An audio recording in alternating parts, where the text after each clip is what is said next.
Hello! Good morning, Kananaan!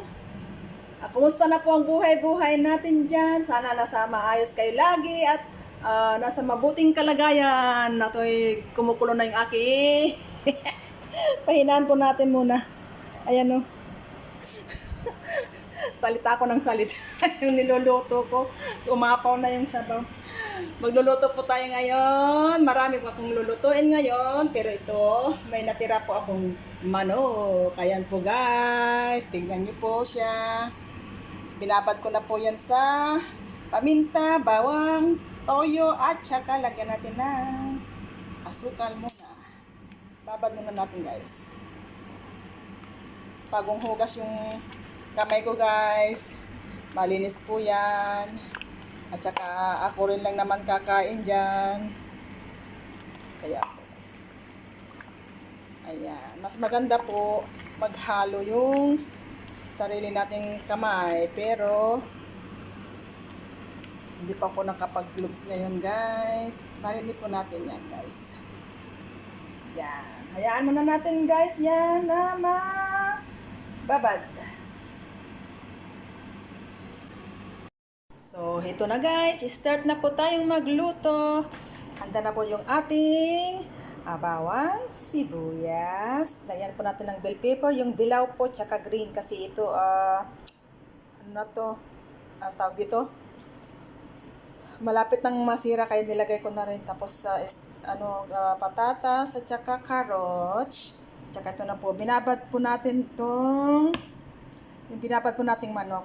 Start na po tayo magluto guys. Ayan na po yung aking mahiwagang kawali. Lagyan na po natin ng mantika. Teka, ipisto po natin ang aking cellphone.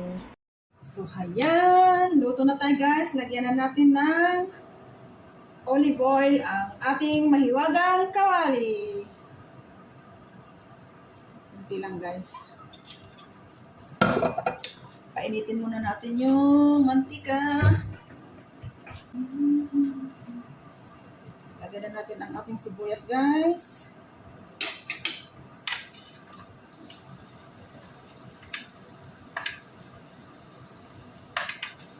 Ating bawang.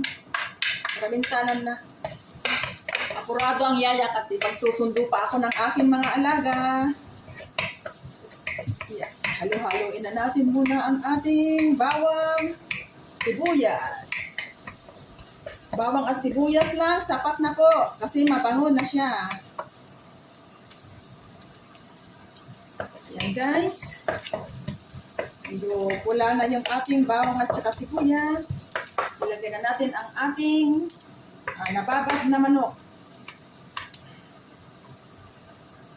Yan.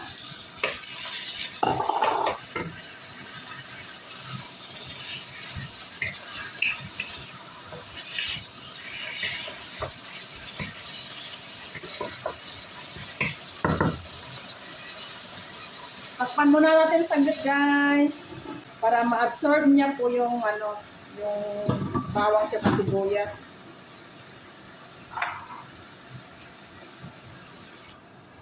Ayan guys. Buksan natin ang ating mahiwagang kawali. Ayan. Kailangan ibisan natin po siya para hindi po siya malansa. Kasi yung manok dito guys, malansa siya. Kahit na ilang beses mo nang hinugasan. Kailangan, ayaw ko kasi yung nagluluto ako ng manok, tapos pagkakainin yung nalalasahan ko yung manok. Ayan.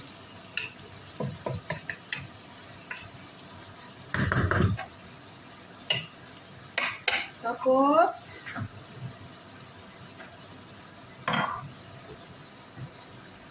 lagyan na natin siya ng ketchup. Sa bahay po kasi dito, sa ating mga nanay, kung ano po yung nasa bahay na nakikita natin, imbin-binto ba, hindi na natin yung mga procedure na yan, yung tansya-tansyahan na lang. Kasi tayo rin lang nakakain. Lagyan po natin ng ketchup. Tsaka ito, tomato paste, lagyan ko ng tubig kasi paubos na siya. Ito siya guys. Kanawin natin. Kasi lalagyan natin siya ng tubig bago natin ilagay yung mga gulay. Madali lang lutuin yung mga manok dito guys kasi yung binibili ng amo ko mga 1 kilo lang, mga bata pa. Yan guys, lagyan natin tomato paste.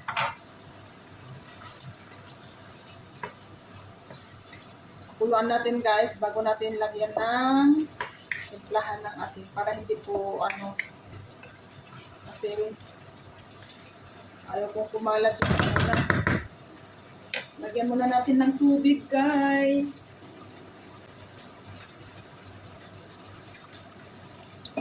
Okay lang siya. Ayan.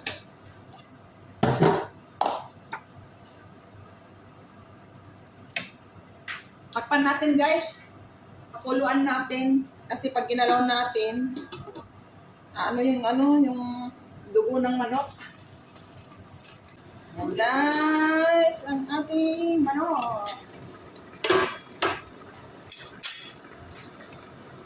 Haluin po na natin guys. Lutuin natin yung manok. Limutan ko ilagay yun. So, lagyan natin guys ng pinil. Ito. Yung parang anis. Mabango siya sa manok. Kunti lang guys. Tapos, ilagay natin yung patatas. Ay, bago na lang natin yung sili mamaya.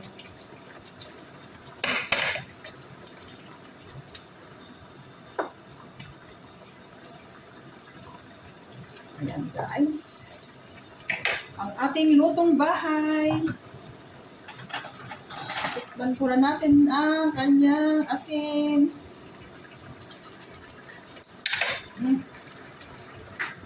Walang asin. Lagyan natin ng asin guys. Isang kutsarita.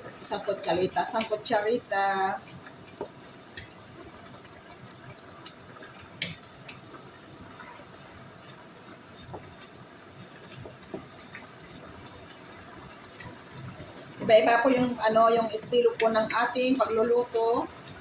Pero pasasaan pa at sa tiyan natin lahat napupunta.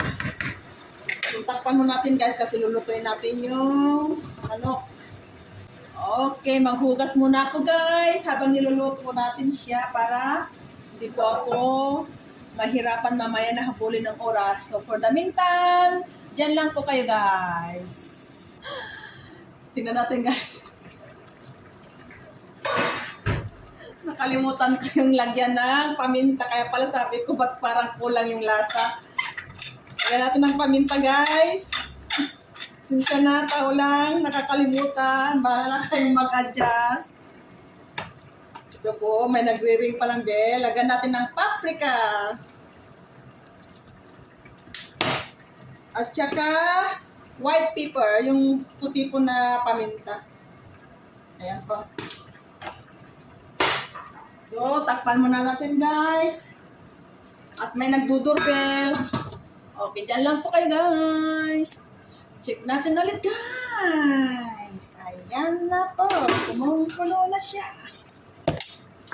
Lapit na siya maluto guys. Paibabaw na natin po yung ating bell pepper. Ayan siya guys. Malambot lang kasi yung maano dito. Yung manok dito kaya madaling maluto. Basta niluto ng full fire. Ayan, malambot na siya guys. Kasi pag niluto to na patagalin pa, lalo siyang titigas. Luto na siya guys. So, hayaan lang natin siya. Tingnan natin guys. Tingnan nyo. Ayan. Tingnan nyo na ako. Tingnan nyo naman ako. Ayan, maganda pa rin. Wala na, buang na. Saglit lang guys. So, So, ayan na guys. Luto na ang ating manok. Ito ang pinakamaganda sa pagluluto na parte. Ang Tikiman Blue. Titikman na natin po guys. Yung ating manok. Luto na po siya guys. Napadami yung sabaw kasi pinahinaan ko ng apoy. Dahil may dumating na tao. Ginawa nila ba yung pintuan sa labas, kaya pinahinaan ko ng apoy. Di dapat tumahina ang apoy para maalis yung sabaw niya. Pero wala tayong magagawa kasi may tao. Kailangan ko kasi kasuhin yung mga gumawa ng pintuan kasi sira yung pintuan sa labas. So tikiman na guys. Tikiman na natin. Luto na po yung manok guys. Tikim-tikiman. Tikim-tikim po tayo. Okay na. Ano ang mas masarap? Parang may kulang. Lagyan po natin ng cheese. May extra akong cheese guys. Lagyan natin para sumarap siya. Ayan.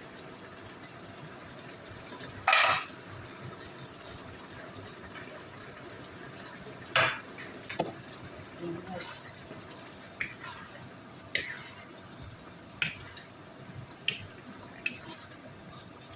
Kayo po, kung ano yung gusto nyong lasa ng pagkain nyo, kayo po yung kung may extra dyan naman na pwede nyong ilagay, okay naman po siya.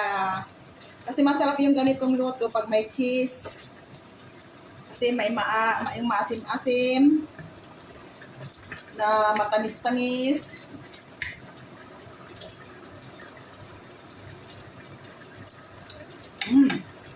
Sumarap siya guys. Nilagyan natin ng cheese. So, ito na nga guys. Luto na siya. Ililipat na natin po siya sa lagayan. Ayan. Off na natin yung ating kalan. At ating sandukin kasi may lulutuin pa po akong isa. Bago ko sundin yung alaga ko. So, ito na guys siya. Ilagay na natin sa lagayan. Yan na, hindi nyo nakikita kung ano yan. Yan na. Yan na. Yan na siya. Sandukan na. Mamaya po yung kainan kasi alas 11 pa lang dito ng umaga. Mamaya pa po yung tanghalian namin. Mga alas 3 pa. Kasi alas 3 dumarating yung mga alaga ko galing school. Ayan siya guys. Ayan.